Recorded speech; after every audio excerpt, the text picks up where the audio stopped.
Mekah.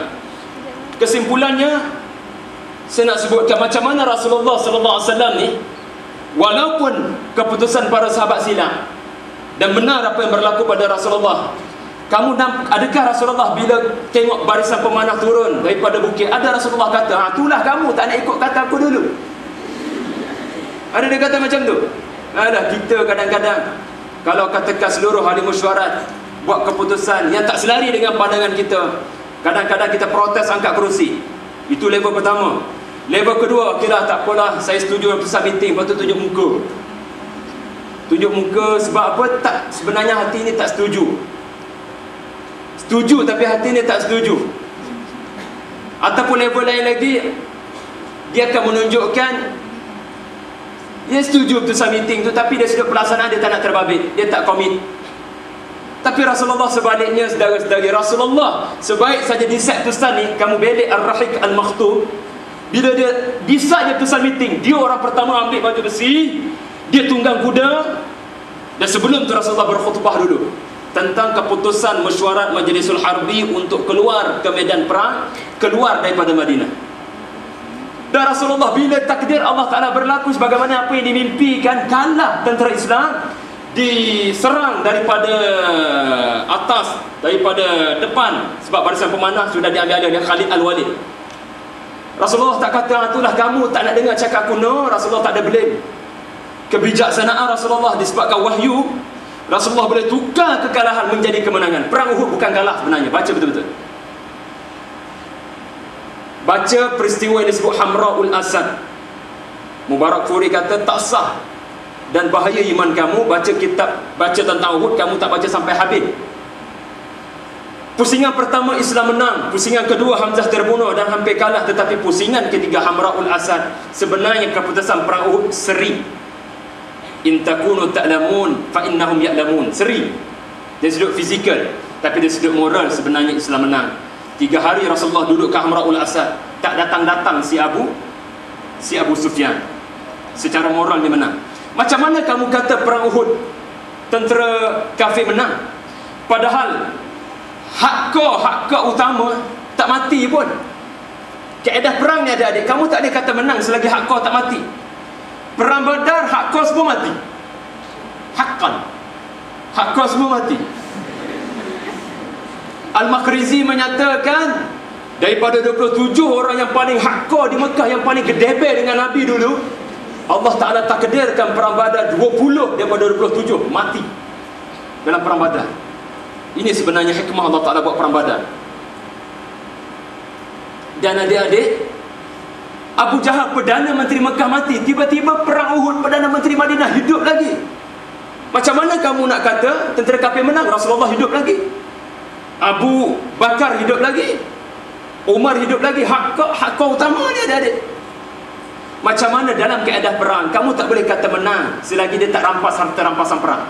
Adakah perang Uhud tentera kafir dapat harta rampasan perang? No, satu harta pun mereka tak dapat, sebab tentera Islam bertahan dan pertahankan Rasulullah. Yang ketiga adik-adik, Rasulullah tak buat statement pun dekat blog, dekat Facebook. Dia tak kata kami serah diri, tak ada. Rasulullah tak kata macam tu, angkat bendera putih, tak ada. Bahkan Rasulullah bertahan. Faktor keempat, Mubarak Furi kata, bagaimana kamu kata Rasulullah kalah, padahal Rasulullah bertahan di Uhud itu, dan Abu Sufyan yang lari pergi dulu. Biasanya orang Arab ni bila menang perang, dia akan berpesta 3 hari 3 malam di tempat itu, makan chicken chop, lamb chop dan sebagainya. Tetapi pelik bin ajaib dari Abu Sufyan lari dulu daripada medan Uhud walhal dia menang. Kerana apa? Kerana ketakutan.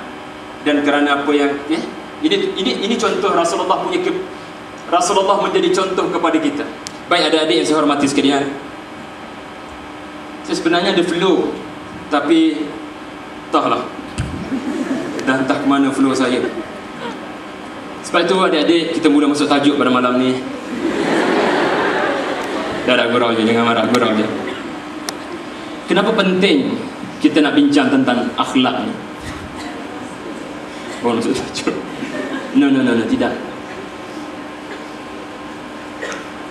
Anda nampak tak apa dia ni? Hai. Okey, baik, katakan. Ingat tajuk kita sebenarnya akhlak. Walaupun tajuk kita bila hati menangis. Banyak kali dah saya kena dalam program macam ni. Tajuk dia tu bukan difahami oleh semua orang.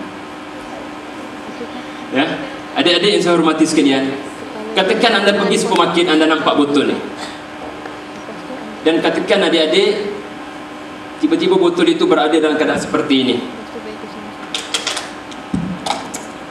Okey, contoh. Tiba-tiba dekat Giant tu anda nampak botol ni macam ni. Soalannya, anda nak beli tak air mineral ni? Kenapa anda tak beli? Anda nak beli plastik dia kan, anda nak beli air dia.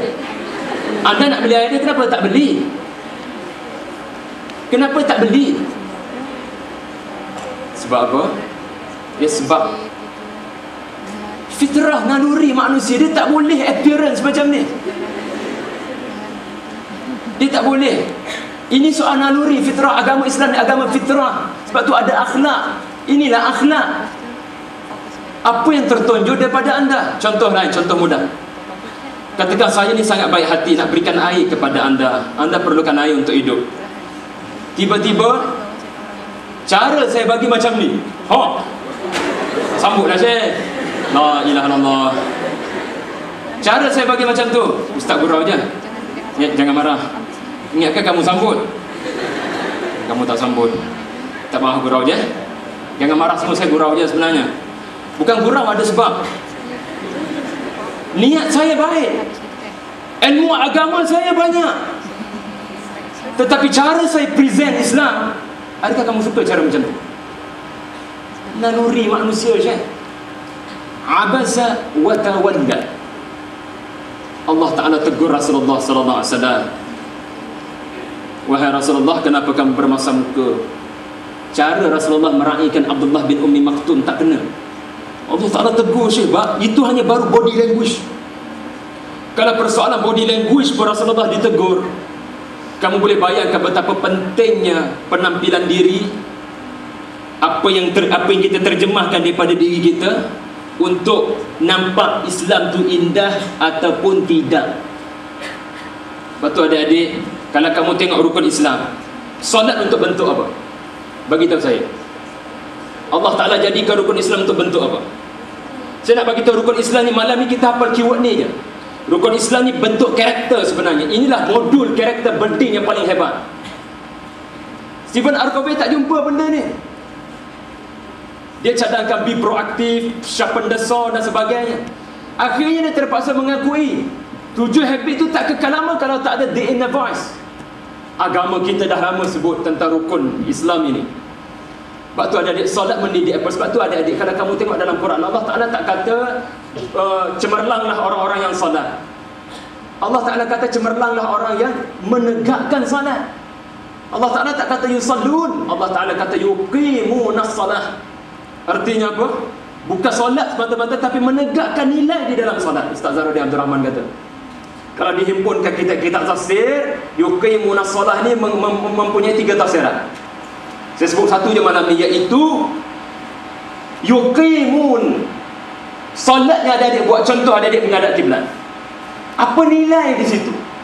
Nilai apa yang Allah Ta'ala nak didik? Dalam hidup kena ada objektif. Contoh adik-adik sebut ihdinas siratal mustaqim. Artinya apa? Dalam hidup kena ada objektif. Sebagai contoh lagi adik-adik, masa solat, adik-adik wuduk, betul tidak? Adik-adik bersihkan tangan, bersihkan kaki. Padahal mana ada tai pun kat badan kita, betul tak? Mana ada tai kat tangan kamu, ada najis. Alah ustaz, saya terkentut, tak bunyi pun. Tapi batal tak wuduk? Batal adik-adik. Yang tak bunyi itulah yang lagi kuat bau dia. Nampak tak? Secara rasional, mana ada najis kat tangan kamu, kenapa kena wuduk? Ustaz, saya tidur tak sampai 5 minit. Batal kalau kamu betul-betul tertidur. Patutnya kalau terkentut, alah cuci tangan tu je lah ustaz. No, kamu kena basuh tangan, basuh kaki. Tiap masa kamu nak solat, kamu kena basuh. Apa nilai? Dr. Ali Syariati selalu menekankan benda ni adik-adik. Walaupun dia seorang Syi'i, dia seorang reformis Iran, tapi apa yang baik daripada dia kita ambil. Dia ni reformis yang banyak menegaskan soal kita kena faham agama bukan pada teksnya semata-mata, tetapi konteksnya itu.